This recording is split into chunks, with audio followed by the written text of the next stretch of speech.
ಈ ಕಾರ್ಯಕ್ರಮವನ್ನು ಮಕ್ಕಳು, ಗರ್ಭಿಣಿಯರು, ದುರ್ಬಲ ಹೃದಯದವರು ನೋಡದೇ ಇರುವುದು ಒಳಿತು. ಈ ಕಾರ್ಯಕ್ರಮದಲ್ಲಿ ಯಾವುದೇ ಶಕ್ತಿ, ವ್ಯಕ್ತಿಯನ್ನು ವೈಭವೀಕರಿಸುವುದು ನಮ್ಮ ಉದ್ದೇಶವಲ್ಲ. ಇಲ್ಲಿ ವ್ಯಕ್ತವಾಗುವ ಅಭಿಪ್ರಾಯಕ್ಕೆ ಸ್ಪಂದನ ವಾಹಿನಿ ಜವಾಬ್ದಾರಿಯಲ್ಲ.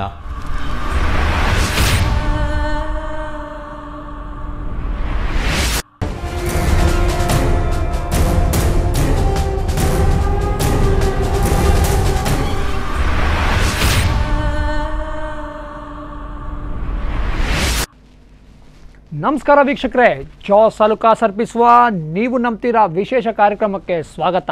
ನಾನು ನಿಮ್ಮ ಅವಿನಾಶ್.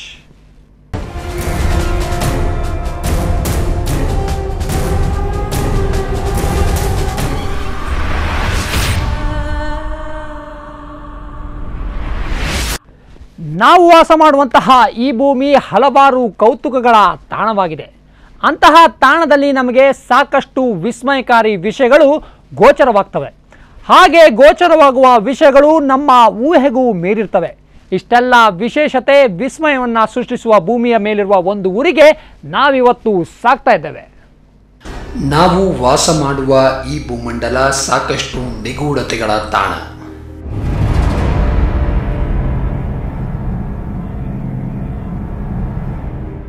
ಇಲ್ಲಿ ಮನುಷ್ಯನ ಊಹೆಗೂ ಮೀರಿದ ಅದ್ಭುತಗಳು ಕಾಣಸಿಗುತ್ತವೆ. ಇಂತಹ ಭೂಮಿಯಲ್ಲಿ ನಾವು ಕ್ಷಣ ಕ್ಷಣವೂ ಅಚ್ಚರಿಗಳನ್ನು ಕಾಣಬಹುದು.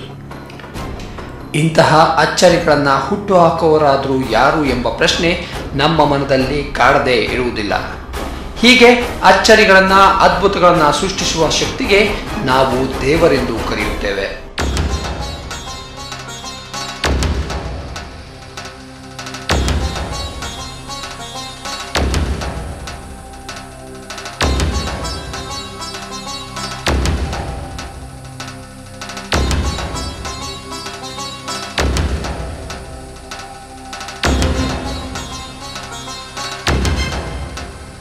ಹಾಗೆ ಕೆಲವು ದೈವಿ ಆತ್ಮಗಳು ಕೂಡ ಪವಾಡವನ್ನ ಸೃಷ್ಟಿಸುತ್ತವೆ.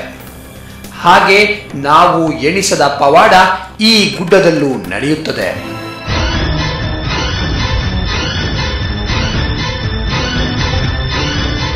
ಹೀಗೆ ಪವಾಡ ಸೃಷ್ಟಿಸುವ ಗುಡ್ಡದಲ್ಲಿ ಯಾರಿದ್ದಾರೆ ಎಂದು ಒಂದು ಪ್ರಶ್ನೆ ಮೂಡದೆ ಇರುವುದಿಲ್ಲ. ಇಲ್ಲಿ ವಾಸ ಮಾಡುವ ಊರಿನ ಜನರಿಗೆ ಇದು ಮೊದಲು ದ್ವಂದ್ವ ಪ್ರಶ್ನೆಯಾಗಿಯೇ ಉಳಿದಿತ್ತು. ಹಾಗೆ ದ್ವಂದ್ವ ಪ್ರಶ್ನೆಯಾಗಿ ಉಳಿದ ಆ ಶಕ್ತಿ ಮೊದಲು ಹೇಗೆ ತನ್ನ ಇರುವಿಕೆಯನ್ನ ತೋರ್ಪಡಿಸಿತ್ತು ಗೊತ್ತಾ? ಒಮ್ಮೆ ಇದೇ ಹುಂಚ ಇತ್ತು, ಇಲ್ಲೊಂದು ಕೊಂಡಲ್ಲಿ ಈ ಹುಂಚ ಇತ್ತು. ಹುಂಚವರೆಗೆ ಒಂದು ದಿವಸ ಭಾರಿ ಹಂದಿಗಳು ಬರ್ತಾವ ಅಂತ ಆಯ್ತು. ಅಲ್ಲಿ ಬಂದು ಕುತ್ಕೊಂಡ್ರು. ಹುಂಚಕ್ಕೆ ಹೊರಗೆ ಕುತ್ಕೊಂಡು ಸ್ವಲ್ಪ ಸಮಯ ಹಂದಿ ಬಂತು ಅಂತ ಹೇಳಿದ್ರೆ ಬೆಡಿ ಎತ್ತುವಾಗ ಸುತ್ತ ಹಂದಿ ಕಂಡಿತ್ತು. ಕಡೆ ಒಂದನ್ನು ಈಂಡು ಮಾಡುವಾಗ ಖಾಲಿ ದೊಂದಿ ಮಾತ್ರ ಕಂಡಿತ್ತು. ಹಾಗೆ ಇದು ಬೇಡ ಅಂತ ಬಿಟ್ಟು ಹಾಗೆ 3 ದಿವಸ ಕುತ್ಕೊಂಡ್ರು. 3 ದಿವಸ ಇದು ಹೀಗೆ ಬೆಡಿ ಎತ್ತದ ಕೂಡ ಬಂದು ಕಾಣುವುದು. ಹೀಗೆ ಶಿಕಾರಿಗೆಂದು ಹೋದವರಿಗೆ ಕಾಣಿಸಿಕೊಂಡ ಆ ಶಕ್ತಿಯನ್ನ ಜನ ದೈವಿ ಆತ್ಮವೆಂದು ಕರೆದರು.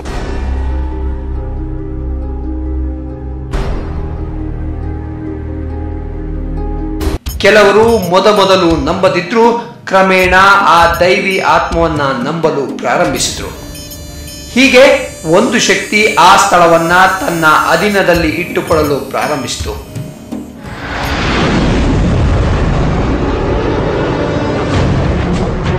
ಕ್ರಮೇಣವಾಗಿ ಆ ದೈವಿ ಆತ್ಮದ ಕತೆ ಸುತ್ತೂರಿನಲ್ಲೂ ಹರಡಲು ಪ್ರಾರಂಭವಾಯಿತು. ಹೀಗಾದಾಗ ಅಲ್ಲಿ ಒಂದಷ್ಟು ಹಣ ಸಂಗ್ರಹವಾಗಲು ಪ್ರಾರಂಭವಾಯಿತು.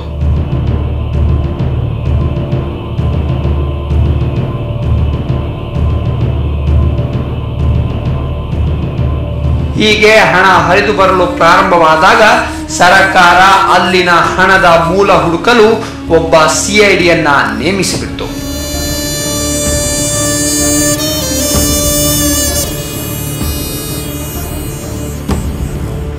ಹೀಗೆ ನೇಮಿಸಿದ ಸಿಐಡಿ ಒಬ್ಬ ಸನ್ಯಾಸಿಯ ರೂಪದಲ್ಲಿ ಬಂದು ಆ ದೈವಿ ಆತ್ಮವನ್ನ ಪರೀಕ್ಷಿಸಲು ನಿಲ್ತಾನೆ.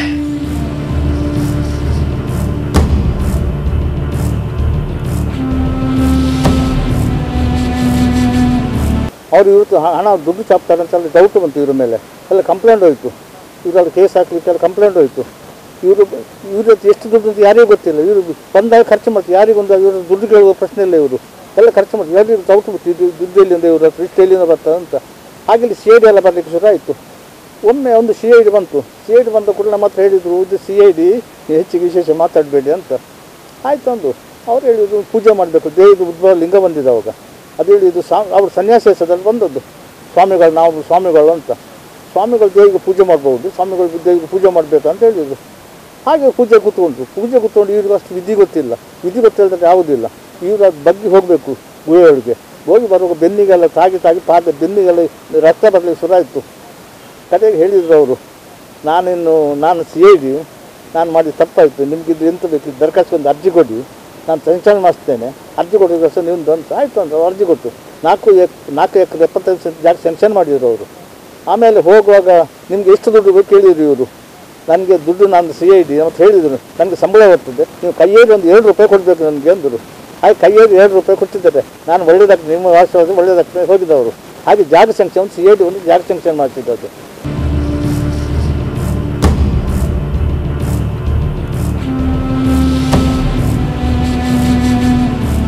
ಹೀಗೆ ಪರೀಕ್ಷಿಸಲು ಬಂದ CIDಗೆ ಆ ದೈವಿ ಆತ್ಮದ ಶಕ್ತಿ ಅರಿವಿಗೆ ಬರ್ತದೆ. ಹೀಗೆ ಅರಿವಿಗೆ ಬಂದ ಮೇಲೆ ಆ CID ತನ್ನ ತಪ್ಪನ್ನ ಅರಿತು ಸರ್ಕಾರದಿಂದ ಆ ದೈವಿ ಆತ್ಮವಿರುವ ಸ್ಥಳಕ್ಕೆ ಸುಮಾರು 5 ಎಕರೆಯಷ್ಟು ಭೂಮಿಯನ್ನ ಕೊಡಿಸಿಬಿಡ್ತಾನೆ.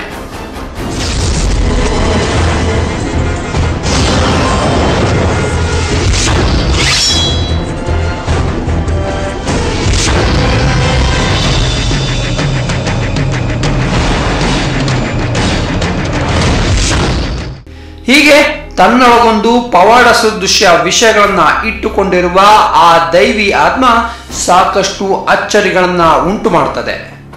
ಹೀಗೆ ಪವಾಡಗಳನ್ನ ಸೃಷ್ಟಿಸುವ ಆ ದೈವಿ ಆತ್ಮ ಆಗಾಗ ತನ್ನ ಇರುವಿಕೆಯನ್ನ ಆ ಊರಿನ ಜನರಿಗೆ ತೋರ್ಪಡಿಸುತ್ತಾ ಇರ್ತದೆ.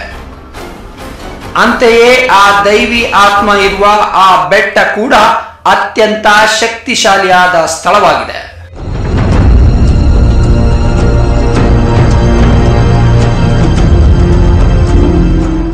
ಹೀಗೆ ಸಾಕಷ್ಟು ಶಕ್ತಿಯನ್ನ ಹೊಂದಿರುವ ಆ ದೈವಿ ಆತ್ಮ ಕರುಣಾಮಯಿಯಂತೆ. ಬಡವರೆಂದರೆ ಅದಕ್ಕೆ ಬಹಳ ಇಷ್ಟವಂತೆ.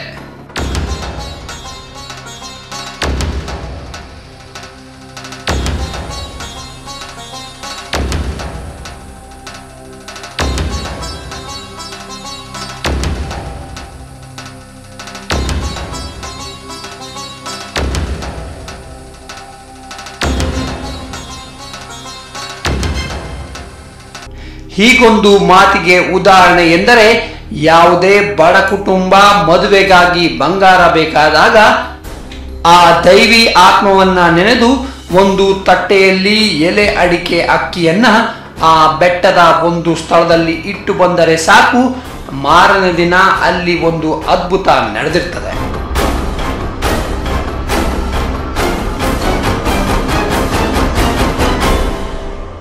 ಆ ಅದ್ಭುತ ಏನೆಂದರೆ, ಹಾಗೆ ಇಟ್ಟು ಬಂದ ತಟ್ಟೆಯಲ್ಲಿ ಆ ಮದುವೆಗೆ ಬೇಕಾದಷ್ಟು ಚಿನ್ನ ಅಲ್ಲಿ ಸಿಕ್ಕಿರುತ್ತದೆ.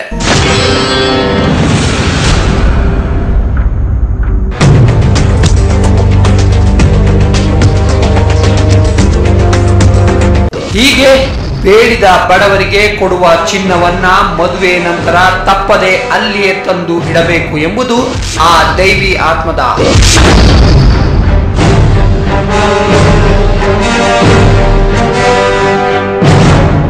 ಹೀಗೆ ಕಷ್ಟಗಳಲ್ಲಿ ಕೈ ಹಿಡಿಯುವ ಆ ದೈವಿ ಆತ್ಮ ಎಂದೂ ಕೂಡ ತನ್ನ ನಂಬಿದವರನ್ನ ಕೈ ಬಿಡುವುದಿಲ್ಲವಂತೆ.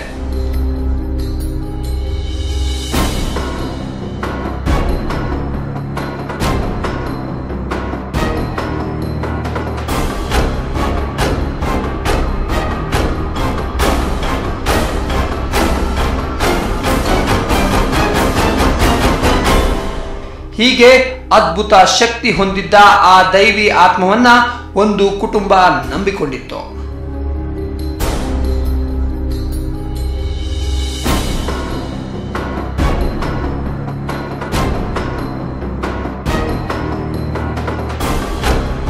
ಹೀಗೆ ನಂಬಿಕೊಂಡಿದ್ದ ಆ ಕುಟುಂಬದಲ್ಲಿದ್ದ ಒಂದು ಹೆಣ್ಣು ಮಗುವಿಗೆ ಮದುವೆ ನಿಶ್ಚಯವಾಗುತ್ತದೆ.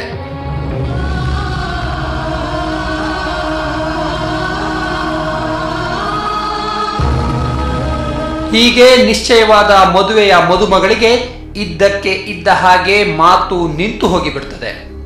ಹೀಗಾದ ಸಂದರ್ಭ ಮನೆಯಲ್ಲೆಲ್ಲ ನೀರವ ಮೌನ ಆವರಿಸಿಬಿಡ್ತದೆ. ಆ ನೀರವ ಮೌನದ ನಡುವೆ ಆ ಕುಟುಂಬಕ್ಕೆ ನೆನಪಾಗೋದು ಆ ದೈವಿ ಆತ್ಮ.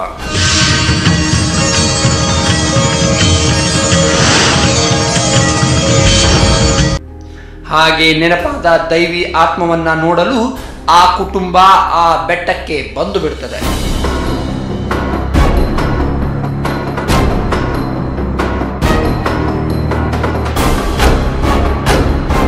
ಹಾಗೆ ಬೆಟ್ಟವನ್ನ ಹತ್ತುವ ಸಂದರ್ಭ ಸುಸ್ತಾಗಿ ಆ ಕುಟುಂಬ ಒಂದು ಕೆರೆಯ ಬಳಿ ಕುಳಿತುಕೊಂಡು ಬಿಡುತ್ತದೆ.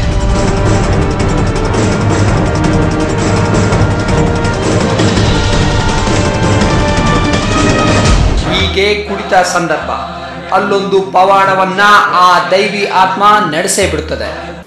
ಒಂದು ಹುಡುಗಿಗೆ ನಿಶ್ಚಿತಾರ್ಥ ಮುಗಿದಿದೆ. ನಿಶ್ಚಿತಾರ್ಥ ಮುಗಿದ ನಂತರ ಆ ಹುಡುಗಿಗೆ ಮಾತು ಬರಲ್ಲ. ಅದನ್ನು ನೋಡಿ ಆ ಮನೆಯವರು ಈ ಒಂದು ಸ್ಥಳಕ್ಕೆ ಬಂದರೆ ಈ ಅಜ್ಜರಿಗೊಂದು ನಾವೊಂದು ಅವರ ಬಂದ ಒಂದು ಆಶೀರ್ವಾದ ತಗೊಂಡ್ರೆ ಈ ಒಂದು ಗುಣಮುಖ ಆಗ್ಬೋದನ್ನು ದೃಷ್ಟಿ ಇಟ್ಟು ಈ ಸ್ಥಳಕ್ಕೆ ಬಂದರು. ಬರುವಾಗ ಇಲ್ಲಿ ಅಜ್ಜರು ಅಂತೇಳಿ ಇರುವವರು ಕೆಳಗೆ ಯಾವ ಕಾರಣಕ್ಕೆ ಹೋಗ್ತಿರುವಾಗ ಆ ಹುಡುಗಿ ಮೇಲೆ ಬರ್ತಿದ್ರು. ಆಗ ಹುಡುಗಿ ಹತ್ತ ವಿಚಾರಿಸಿದ್ರು, ಏನಮ್ಮ ಹೇಗಿದ್ದೆ ಕೇಳುವಾಗ ನಾನು ಚೆನ್ನಾಗಿದೆ ಅಂತ ಹೇಳಿದ್ರು. ಅಂದರೆ ಇಂಥ ಶಕ್ತಿ ಇದರಲ್ಲಿ ಉಂಟು. ಹೀಗೆ ನಂಬಿದ್ದ ಕುಟುಂಬವನ್ನ ಆ ದೈವಿ ಆತ್ಮ ಬೆಂಬಿಡದೆ ಕಾದು ನಿಂತಿತ್ತು.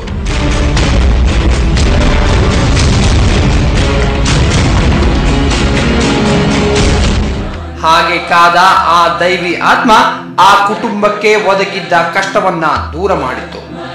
ಆ ಮನೆಯವರ ಮುಖದಲ್ಲಿ ಸಂತಸವನ್ನ ಹೊಮ್ಮುವಂತೆ ಮಾಡಿಬಿಟ್ಟಿತ್ತು.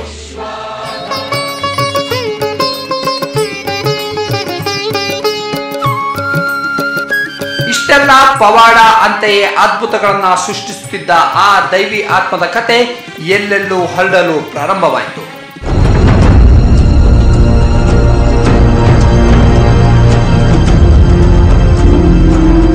ಹೀಗಾದ ಸಂದರ್ಭ ಆ ದೈವಿ ಆತ್ಮವನ್ನ ತನ್ನ ಅಧೀನಕ್ಕೆ ತಂದುಕೊಳ್ಳಲು ಒಬ್ಬ ಮಂತ್ರವಾದಿ ಹಪಹಪಿಸುತ್ತಾನೆ.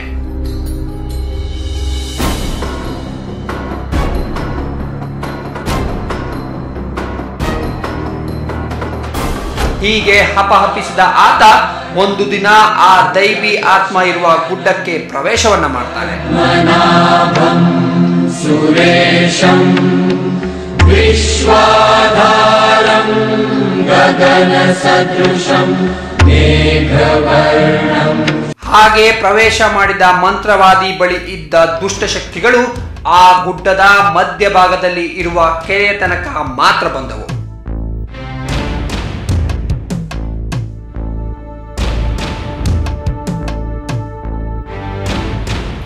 ಅದರಿಂದ ಮೇಲೆ ಅವಕ್ಕೆ ಪ್ರವೇಶ ನಿಷೇಧವಾಯಿತು. ಹೀಗಾದ ನಿಷೇಧದ ಬೆನ್ನಲ್ಲೇ ಆ ಮಂತ್ರವಾದಿ ಮತ್ತೊಂದಿಷ್ಟು ಮಂತ್ರ ಪ್ರಯೋಗಿಸಿ ಮುಂದೆ ಬಂದರೂ ಸಹ ಆ ಗುಡ್ಡದಲ್ಲಿದ್ದ ಒಂದು ಹುತ್ತದ ತನಕ ಮಾತ್ರ ಬರಲು ಸಾಧ್ಯವಾಯಿತು.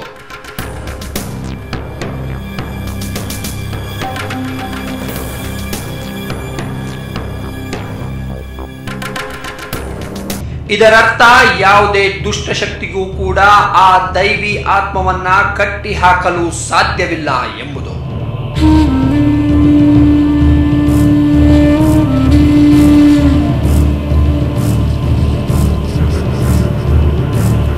ಹಾಗೆ ಆ ದೈವಿ ಆತ್ಮಕ್ಕೆ ಇರುವ ಶಕ್ತಿಯನ್ನ ಇದು ತೋರ್ಪಡಿಸುತ್ತದೆ.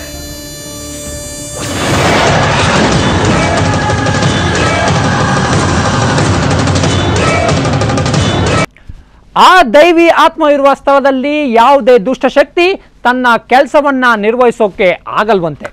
ಹಾಗಾದರೆ ಆ ದೈವಿ ಆತ್ಮ ಹೇಗೆ ನಂಬಿದವ್ರನ್ನ ಕಾಪಾಡಿದೆ, ಅದು ಹೇಗೆ ತನ್ನ ಇರುವಿಕೆಯನ್ನ ಆಗಾಗ್ಗೆ ತೋರ್ಪಡಿಸ್ತದೆ ಅಂತ ಹೇಳ್ತೇನೆ. ಅದಕ್ಕೂ ಮುನ್ನ ಮೊದಲ ಬ್ರೇಕ್.